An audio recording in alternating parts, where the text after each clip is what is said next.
Dudes, mga idol. Yan po yung ulam natin ngayon. Ngayong hapunan. Naggulay po ako ng saluyo. Saka may sahog na tilapia. Yan po. Yan. Nilagyan ko ng bagong isda po yan, mga dudes, mga idol. Hindi ko nilagay lagi yung isda kasi yan ang gusto ng dalaga ko, yung nakahiwalay siya. Siyempre ito. Ayaw niya yung nakasahog. Ito. Isa po lalagyan po natin ng dahon ng ampalaya. Yan, pwede na po natin ilagay yung mga loose. Ito naman na po yung kapayot. Press na press po yan. Galing po sa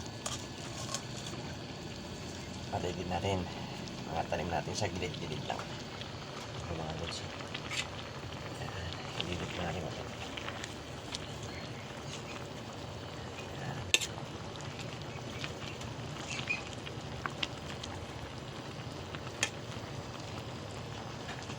Tapos pan na natin. Ito natin yung takip din eh. Yan.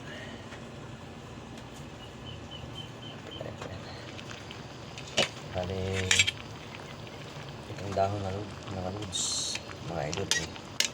Madali lang pumaluto ito. Yan.